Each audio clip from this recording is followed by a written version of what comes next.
You are sitting in the same chair you sat in yesterday, the same mug, the same route to the same shop you have driven for 11 years. And something in you is growing quieter because of it. This is not about laziness. You are not lazy. You have worked hard to build a life that finally feels safe. You earned this stillness. The problem is that safety, past a certain point, stops protecting you and starts shrinking you. There is a kind of dying that does not look like dying.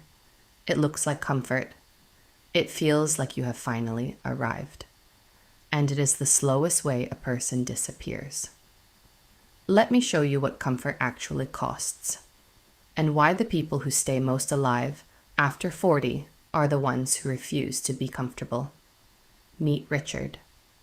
At 52, he was exactly where he had always wanted to be. Stable work, the house paid off, a routine so smooth it ran itself. Every decision made in advance, every surprise designed out of his days. By every outside measure, he had won. And slowly, without noticing, he began to disappear. At first, it was small. He would walk into a room and forget why. He could not recall the name of a neighbor he had known for years.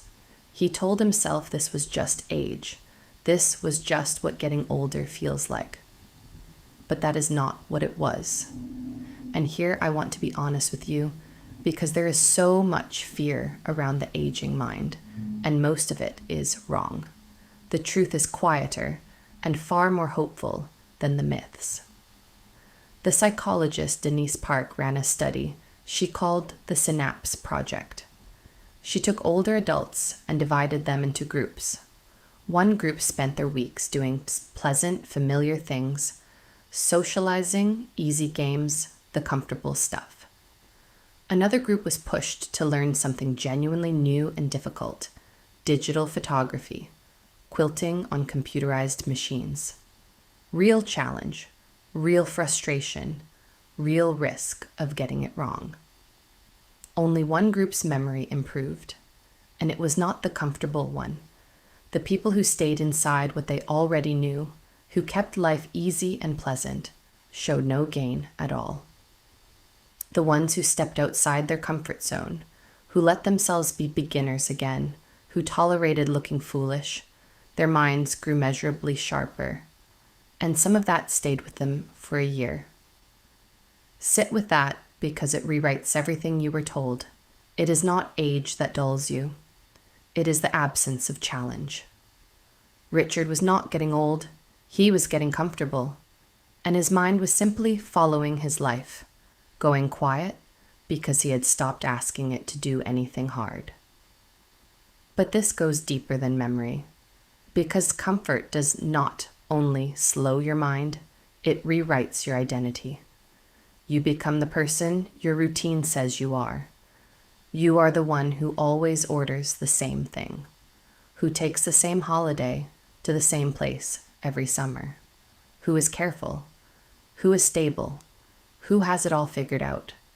And so slowly, you cannot feel it happening. You become unable to imagine yourself as anyone else. And this is the part that frightens me most, as someone who has sat with people at the turning points of their lives. It is not the forgetting, it is the narrowing, the self that grows smaller and smaller until change no longer feels possible, until it feels like a threat. Mihaly Csikszentmihalyi spent his life studying the moments when people feel most alive. He called it flow, that state where you're stretched right at the edge of your ability, skilled enough not to drown, but challenged enough to be fully awake. Flow is where growth lives. It is where you lose track of time, because all of you is finally in the room. And here's what most people misunderstand. Aliveness is not the same as ease. We are taught that the opposite of stress is calm. It is not. The opposite of stress is engagement. Adrenaline borrows energy from your future self. Flow generates energy from the present moment. Comfort gives you neither. Comfort is the shallow end of a pool you memorized years ago. Your skill so exceeds the demand that nothing is ever at stake, and a life with nothing at stake slowly stops feeling like a life. It starts to feel like waiting. Now here is where it gets darker, and where I have to be careful, because I do not believe in frightening people into changing. But you deserve the truth. In the 1960s, the psychologist Martin Seligman described something he called learned helplessness. When a living being is placed in a situation where its actions do not seem to matter, where nothing it does changes the outcome, it eventually stops trying. And here is the cruel part. Even after the situation changes, even after escape becomes possible, it stays frozen. It has learned somewhere beneath thought that trying is pointless. Now think about 20 years of comfort. 20 years in a life so managed that your choices barely move anything. Your path was set long ago. The variables are handled. Nothing you do really changes your day. What happens when something finally forces you to change? When the work ends? When the marriage shifts? When the body sends a message you can no longer ignore? Richard found out the day his company reorganized. Not a catastrophe, just new people, a new direction, the kind of thing a younger version of him would have handled in a weekend. But this version could not. Not because he was afraid, because he had forgotten how. The part of him that once met the unknown with curiosity had gone unused for so long that it simply was not there when he reached for it. So he resigned rather than adapt, and within a year, the light had quietly gone out of him.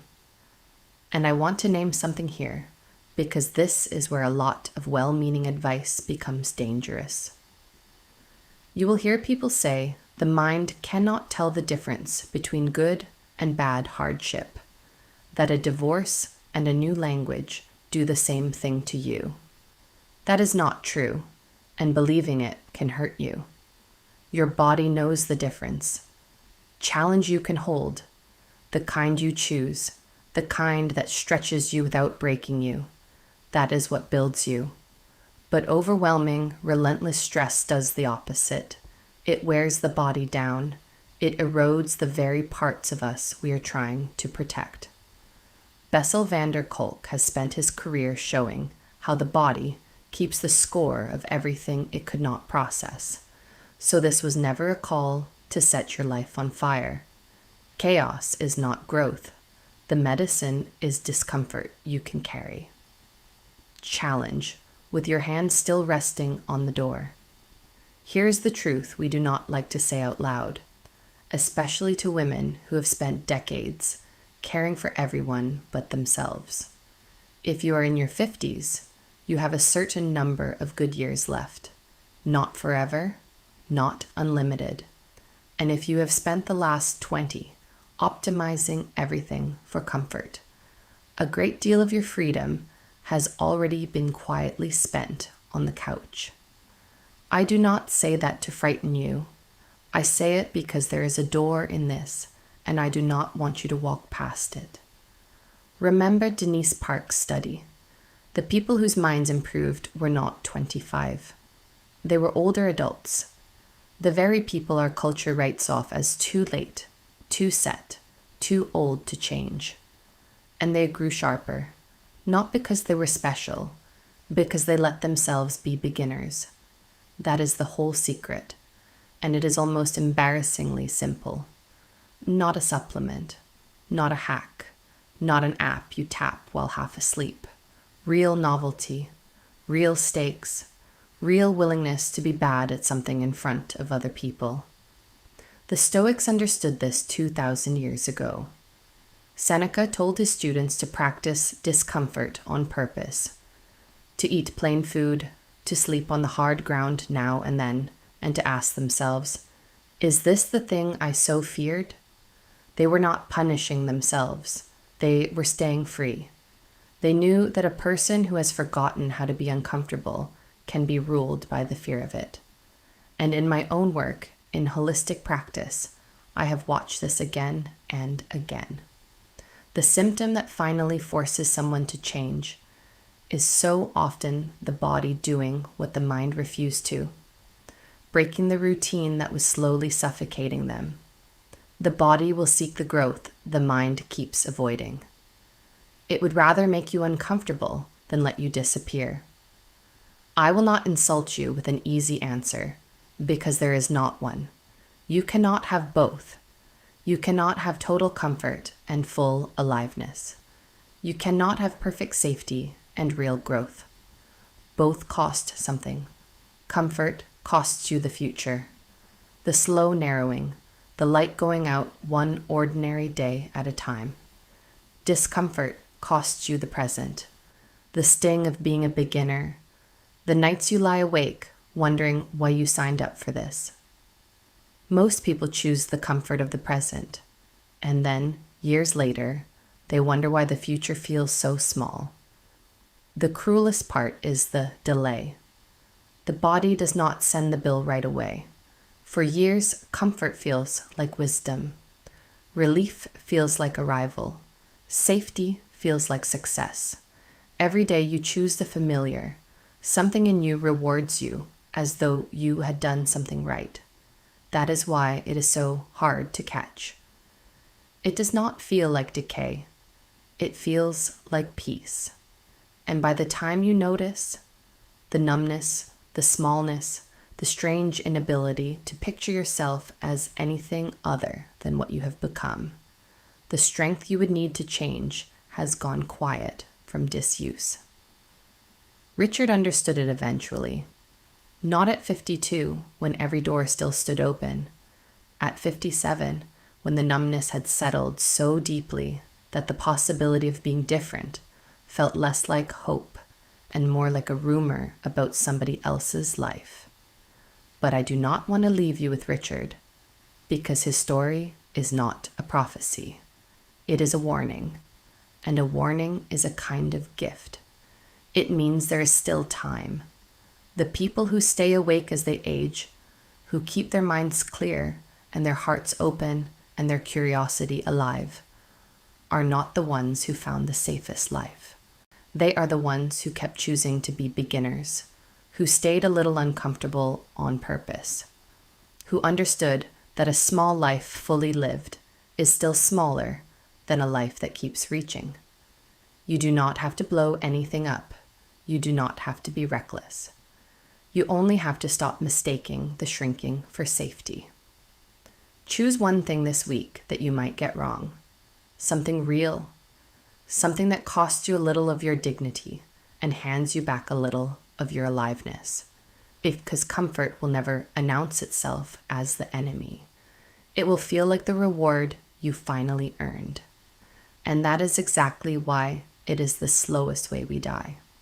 So let me ask you the question I have been circling this whole time, and I would truly like to read your answer. What is the one comfortable thing in your life right now that you already know, quietly, is costing you more than it gives? Name it in the comments. Not because naming it fixes it, but because the moment you can see the cage, you have already found the door.